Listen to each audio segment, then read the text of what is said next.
ප්‍රමාණයක් අපිට අවශ්‍යයි. ඒකට මානව සම්පත කොහොම හරි අපි කල්පනාකරණය කරගත යුතුයි. මොකද මානව සම්පත දියුණු කිරීම සහ නවක බඳවා ගැනීම කියන්නේ මේ වෙලාවේ කරන්න පුළුවන් තත්ත්වයක් නෙවෙයි.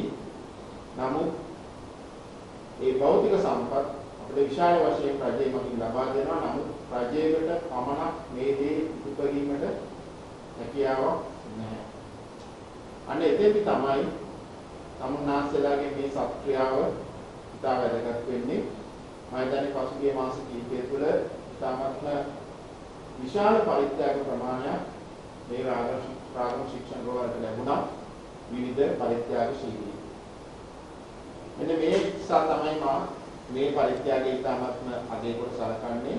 ආදී ආනන්දීය 2003 කණ්ඩායම විසින් අද දින මේ පරිත්‍යාග කරනු ලබන වෙන්ටිලේටර් උපකරණය නැත්නම් non invasive වෙන්ටිලේටර් උපකරණය සහ ඒ නිස්කැපේ මැෂින් එක ඉතාමත්ම වටිනවා අපිට මේ රෝගී සත්කාරක සේවාව ඉදිරියට පවත්වාගෙන යාම සඳහා.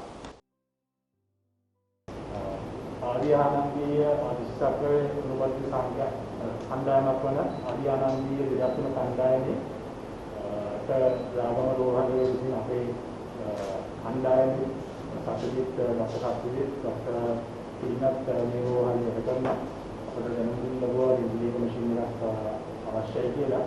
අපේ කණ්ඩායමේ සමාජිකයන්ගේ පොඩි යාළුවන්ගේ පරිත්‍යාග වශයෙන් අද අපිට ඉතා සුළු කාලයකින් විදුලි මැෂින් එකකුත් තවත් පොඩි වාස්තුව සඳහා රෝගීන් සහ පාලක මණ්ඩලයේ පරිපෝෂණය සඳහා ඉන්ස්ටන්ට් තේසා කෝපි මැෂින් එකක් අපිට ලබා දීමට හැකියාවක් ලැබුණාද?